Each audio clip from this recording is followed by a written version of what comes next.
తెలంగాణలో రాజకీయంలో మరొక కొత్త పార్టీ వస్తుందన్న వార్తలు కనబడుతున్నాయి. దాంట్లో ముఖ్యంగా కవిత గారు ఈ పార్టీ ప్రారంభిస్తున్నారన్నట్టు తెలిసింది. ఈ సందర్భంగా గత 10 సంవత్సరాలు తెలంగాణలో టీఆర్ఎస్ పాలన వచ్చినప్పుడు, వాళ్ళు కుటుంబ పాలన జరిగినప్పుడు మీరు ఒకసారి ఎంపీగా ఉన్నారు, మరోసారి ఓడిపోయిన తర్వాత ఎమ్మెల్సీ తీసుకున్నారు. ఆ 10 సంవత్సరాల కాలంలో మీరు ఎలాంటి పని చేయలేదు.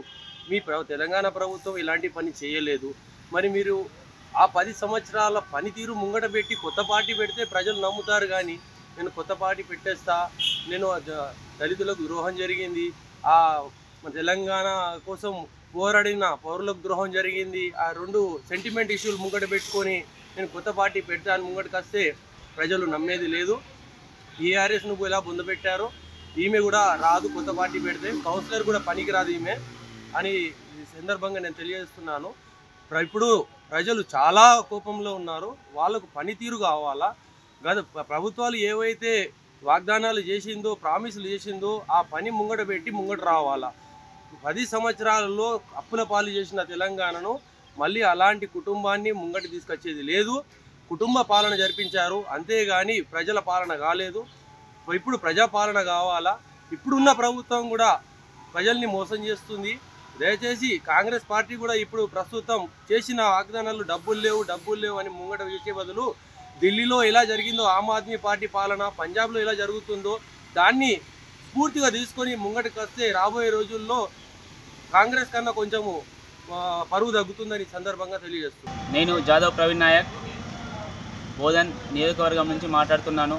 ఇప్పుడు రాష్ట్ర వ్యాప్తంగా జరుగుతున్న చర్చ ఏమనగా, గౌరవ ఎమ్మెల్సీ కల్వకుంట్ల కవిత గారు కొత్త పార్టీ పెట్టడం సమంజసం కాదు. ఎందుకనగా ఎలక్షన్లు అయిపోయిన తర్వాత పల్చబడ్డ పార్టీ మరియు ఇప్పుడు ఉన్న పరిణామాలు, కాంగ్రెస్ ప్రభుత్వం చేస్తున్న పరిణామాల పట్ల గట్టిపడుతున్నది, అనగా పుంజుకుంటున్నది.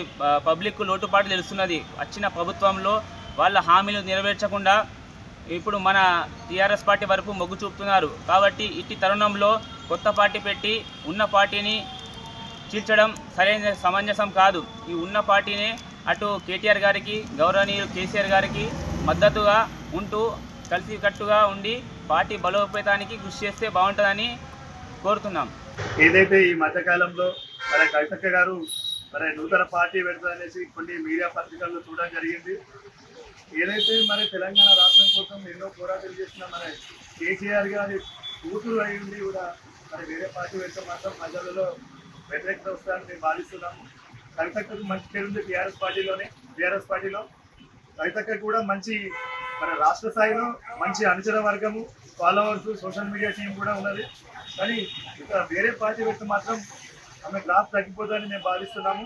ఎందుకంటే అందరు ఉమ్మడిగా ఉంటేనే పార్టీ మంచిగా ఉంటుంది. కానీ మీరు వేరే పార్టీ పెడితే కార్యకర్తలందరూ కూడా అయోమయం గురయ్యే పరిస్థితి ఉంది. కాబట్టి వేరే పార్టీ పెట్టద్దని మేము మీడియా ముఖ్యంగా మేము రిక్వెస్ట్ చేస్తున్నాము. కవితక్క గారికి ఒకటే పార్టీ ఉంటేనే మనకు భవిష్యత్తు ఉంటుంది. విడిపోతే మళ్ళీ ఇతర పార్టీలకు అవకాశం ఇచ్చినట్టు అవుతుంది. కాబట్టి మీరు అలాంటి ఆలోచన ఉంటే కానీ మానేయాలని మేము రిక్వెస్ట్ చేస్తున్నాం మీడియా. ఒక ఎమ్మెల్సీగా ఉండి టీఆర్ఎస్ పార్టీలో ఆమెకు ఎమ్మెల్సీగా గెలిచిన తర్వాత మొన్న జరిగినటువంటి పరిణామాలు, వారి తండ్రికి అమెరికా వెళ్ళకంటే ముందు లేఖ రాయడం, వారి తండ్రి చుట్టూ ఉన్నటువంటి కొంతమంది గురించి అభివర్ణిస్తూ వారు దయ్యాలంటూ ఆమె లేఖలో అభివర్ణించడం జరిగింది. ఆ విషయాలన్నీ మనం చూసాము. అయితే ఆమె ఢిల్లీ లిక్కర్ స్కామ్లో అరెస్ట్ కాకముందు, ఆ అరెస్ట్ అయ్యే రోజు తనను అరెస్ట్ చేయించినటువంటి బీజేపీని ఆ నాయకులందరి నేను వచ్చిన తర్వాత నేను వాళ్ళ గురించి వాళ్ళ అంతు చూస్తానని చెప్పి ఆమె ఆ రోజు శపథం పన్నడం జరిగింది.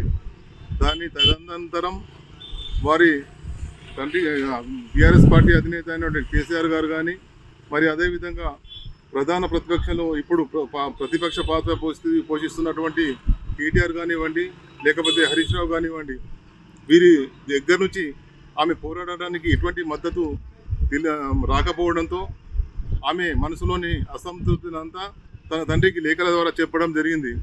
వారి చుట్టూ ఉన్నటువంటి వాళ్ళంతా దయ్యాలేనని, కేసీఆర్ గారు దేవుడు అని చెప్పేసి ఆమె వివరించడం జరిగింది.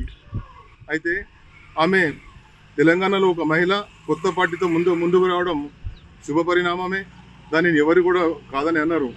అయితే తన యొక్క మనసులోని బాధలను ఆమె వాళ్ళ తండ్రికి కనీసం చెప్పుకోవడానికి కూడా వీలు లేకుండా, తన తండ్రికి కలుసుకోవడానికి కూడా వీలు లేకుండా చుట్టూరా ఒక కవచంలా ఏర్పడినటువంటి దయ్యాలు ఎవరు ఆమె బహిర్గతంగా ఆమె వాళ్ళ పేరు కూడా చెప్పలేకపోయింది.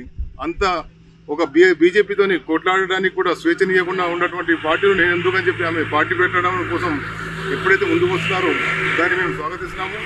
మరి ఆమె పార్టీ పెట్టడం వల్ల మాకేమో అంటే వేరే పార్టీలకు కానీ వేరే దానికి ఎటువంటి ఇబ్బంది లేదు. భారతదేశం అనేది ఇక్కడ స్వతంత్ర భారతదేశంలో ఎవరైనా ఎన్ని పార్టీలు పెట్టుకోవచ్చు, రావచ్చు, పోవచ్చు. దాన్ని ఎవరు కూడా కాదని అన్నారు. ఏ నాయకుడైనా సరే ప్రజల్లో ఉండాలి. ఒక ప్రతిపక్ష పాత్ర, ప్రధాన ప్రతిపక్ష పాత్ర కానీ అధికార పక్షం వైపు నుంచి ఉన్నటువంటి తప్పులను ఎత్తి చూపి ప్రజల వైపు వాళ్ళు ఉన్నప్పుడే ప్రజలు కూడా వాళ్ళకు రాబో రోజులు కానీ ఎన్నికల్లో కానీ మద్దతు ఇచ్చి గెలిపిస్తారు. అయితే ఆమె ఈ పార్టీ పెట్టడం వల్ల ఎవరికి ఎటువంటి నష్టం లేదు. ఆమె రావడానికి కూడా మేమంతా స్వాగతిస్తున్నాము. మరి ఒకటి మరి వాళ్ళ నాన్న చుట్టూ ఉన్న వాళ్ళంతా దయ్యాలన్నప్పుడు మరి వాళ్ళ నాన్న కూడా దయాలతో ఉండడం ఎందుకు అని వాళ్ళ నాన్నను కూడా తీసుకొచ్చి వాళ్ళిద్దరు కలిసి పార్టీ పెడితే బాగుండేదని మా ఉద్దేశం. ఇండియా పాకిస్తాన్ ఉద్రిక్తతలపై లేటెస్ట్ అప్డేట్స్ కోసం డౌన్లోడ్ చేసుకోండి RTV లైవ్ యాప్.